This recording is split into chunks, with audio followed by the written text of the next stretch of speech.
is just so annoying. Like, okay, we're going to game 2 for BTR versus DEWA United, but Super Vin with a Fredrin. Wow. Oh, interesting choice. Super key, Mage Diggy, Roam Diggy. We'll have to see from the items here. Let's take a look behind. It is Key who got the roaming item. So yeah, it is mid lane Fredrin, Arlet XP, Joy Jungle, Super Saiyan with the help of Key. I mean, there's no real way that one wins this lane, not at all, even in a 2v2. No, 1v1, it's already hard enough, but 2v2 with the Diggy that's gonna poke you down in no time is just, oh my goodness gracious. But Lanaya versus Super Ken, it's gonna be Super Ken prevailing with that retribution. Well, they both have the seasoned jungler right here, but you look at the emblems, all the tenacity is coming in for Bigatron. They know what they want. They need to survive the initial big fight. Super Key almost gets taken out. But overall, this is going to be a very even early game until the first objective. That's where the big fights are about to begin. And I think in the beginning, in the first turtle maybe, DEWA United will have a bit of an edge. But afterwards, especially the later the game goes, when each engagement becomes more important than the last, I think that Diggy is going to be such a huge factor for Bigatron Alpha. Yes, speaking about Diggy though, like, you seen the emblem earlier? Diggy Assassin emblem, that is so weird to see, man. Like, if you're like, in the previous match, I would say you're trolling. What do you think about that, Arashi? Diggy on the Assassin emblem with Rupture and Pure Rage. So not exactly everything here. Tempest of Blades used up on the Super Key. It's a quicker burnt out here. Well, Impure Rage allows for a bit more mana sustainability, but the poke is going to hurt so much more with the Rupture and the Assassin emblem. So in a way, it makes sense because Diggy won't be building any penetration items, realistically speaking, depending on how the game is going. But look at that, in the early game, the fact that they have a lot more fighters, Bigatron Alpha can dictate how they want to play for this turtle a lot more. Yeah, and on the other side earlier, Bigatron Alpha were able to get a free turtle because Vin is, oh my goodness, here as well up top. I was about to say he invaded the jungle, forcing Lanaya to retreat, but he's also forcing Juan out of his own lane. Leo Murphy's looking for a trade, but there's no way he gets it out. Wait. He wants to go in. He has a time journey here. Leo Murphy's gonna get chunked. Oh, the Appraiser's Wrath targeted the keys though. Well, another quote-unquote highlight for Super Vin to clip for the YouTubers out there. But in this case, man, we've seen how Super Vin with the Fredrin already working because he has a lot more players to deal the CC on Arashi and Mirko. Bigatron all the way, even in Indonesian Desk. It's a wave of red from the Talons. And it's a shame because if you look at the arena right here, there's a ton of supporters for DEWA United. We'll see if they can reverse the predictions, go against the odds. But for now, Bigatron still has the game calculated. There's no real play made from DEWA United that Bigatron Alpha seems surprised by.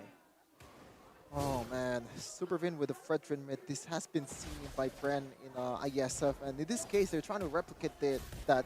But in this case, no healers for BTR. They're opted to go for, it is a bit of a disengage mechanic in Super Key, but it's more of a damage roamer here instead of a healing roamer. Yeah, and they're constantly just putting pressure down here. Super Ken knows he has the advantage, jumps into the purple buff. Lanaya trying his best.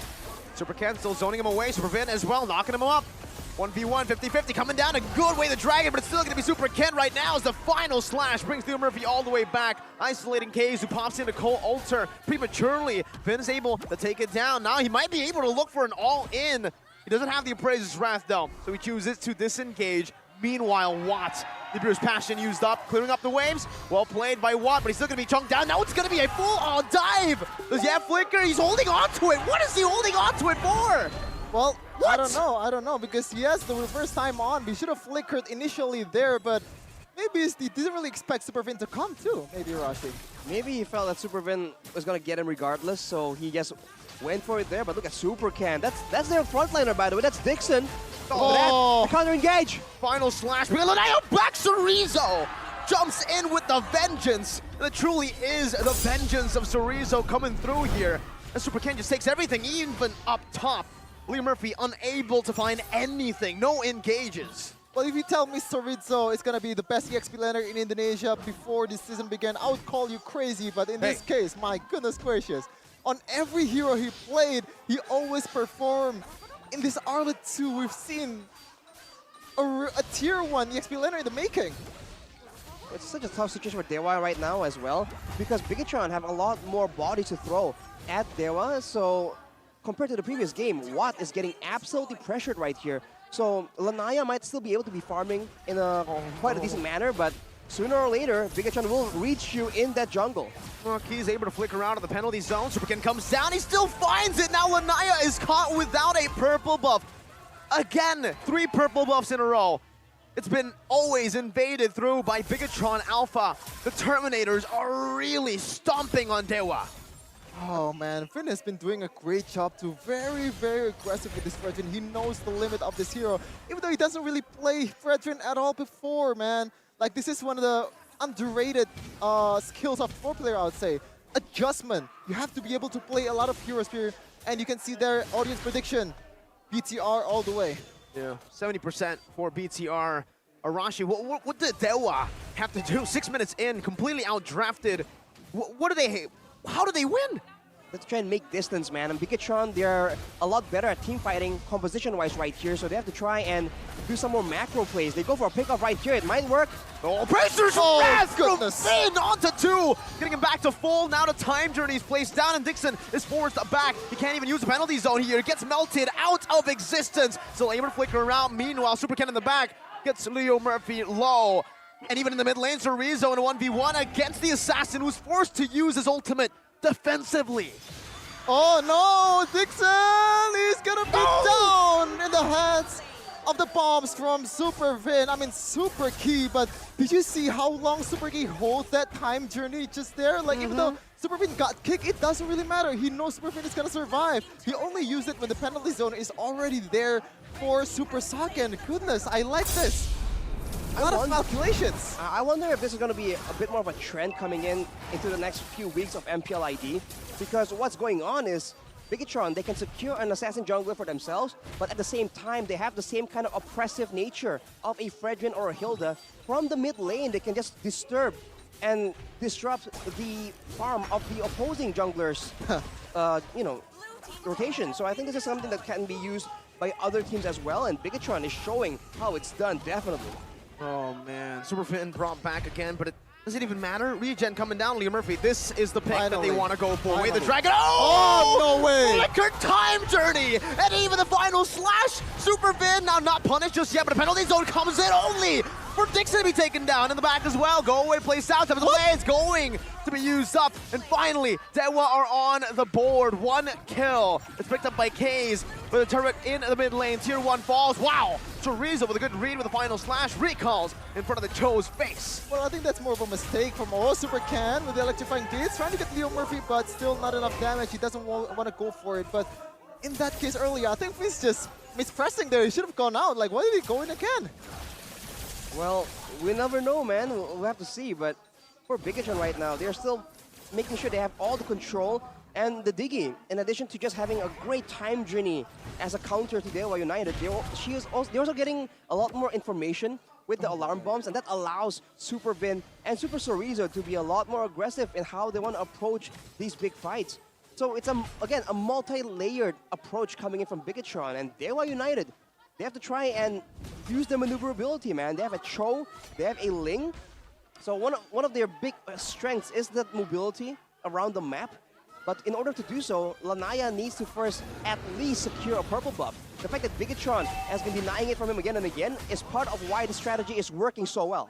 Well, opening map is already a big struggle for Leo Murphy against the poking coming in from Super Finn, and against the CC coming in from Super Chorizo, and it's gonna be another free lord for the robots here without any contest whatsoever from DEWA United. It's looking like a deja vu from game 1. I think it's not even deja vu. I think it might be even more dominant this time. 7.5k gold lead and Lanaya. He's built up the Berserker's Fury in the 9th minute of the game. That is his second item. Look at Super Ken. He has a Holy Crystal. Yeah, he's also, well, earlier, 4 levels ahead of Lanaya. So you have to wonder what's going through his head, man, for Lanaya, right? This is his debut performance, and Bigatron Alpha, they are completely targeting him down. Is it part of their mind game to try and target the new player here for Bigatron Alpha? I wouldn't put it beyond Coach Aldo to try and make something like that happen.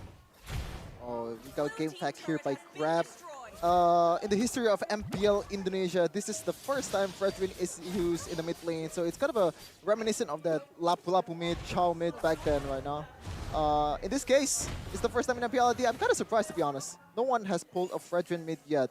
Yeah. Even though like Fredwin is also used in the jungle most of the time after his release. Like, I think people should get more creative. Yeah, you'd expect.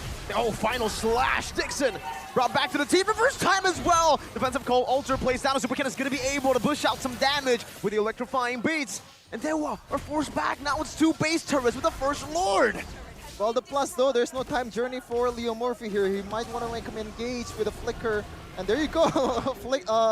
Conceal doesn't really connect towards Superfin. He read that pretty well, but in this case, I think Bigetron, I mean, DEWA United has to rely on Super Key making a mistake or placing his time journey wrong, or maybe just out of position, not in the same vicinity as Super Saken, because, like, what are you going to do with this situation? It's going to be real hard for you to make any kind of plays whatsoever.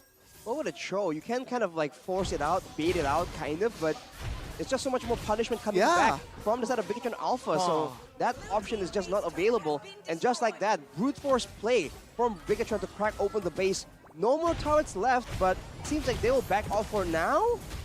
Question mark? 3 base turrets, man. I mean, they might as well keep on going. Lanaya forced to recall. Whoa! Super Vin with another highlight moment, flickering forward. Not able to find anyone now. Bigetron Alpha looking for another opening. Kaze. Oh, a good final slash dodge from Kaze. This going back and forth, jiggling, but man, it's very rare to see a team who gets all 3 base turrets with the first Lord. Good Renner's apathy earlier by Watt, but no damage just yet. Yeah, it's kind of reminiscent of Blacklist International, right? Because Blacklist International doesn't really use pick-off potential or pick-off composition. They just choke their opponent out of it, like slowly taking the turret down with poking, with a bit of a long-range damage from your marksman or maybe your mid laner. In this case, Supervin just pure-heading Bigetron Alpha's composition perfectly and doesn't get punished very often. Only 1 kill for DEWA United, and that's the result of a single mistake for Superfin. Probably misclicking too. Well, for Bigetron, man, the fact that they're such a high-tempo team, and DEWA is such a team-fight-heavy team, and yet there's only 6 kills on the board right here, shows again how Bigetron are playing it so heavily in the macro department, which is part of DEWA's win condition, right? They cannot fall into the tempo, into the macro strategies of Bigetron, but now there's just no choice. From the drafting phase, Bigetron has so much more to offer in these big fights, and they're just stuck in the base for now. And even in the base, they're still getting harassed by the alarm bombs. Assassin Diggy with most damage dealt in the game. So you can say it's working out. It is weird, but you know what else is weird? 3 people recalling in your face. Is it really weird though? After Onyx, 4, make it 4, Sheffin. The Supers are at it. Super Cerezo all alone though. He doesn't want to join the recall game. He wants to get it done now. They're looking at the base. Now the Lord is in. Now it's going to be Super Saken and the final slash. The time journey comes in as well. There's nothing that DEWA can do. Clean sweep from the Terminators. Too easy, too fast, too strong, too good for the robots in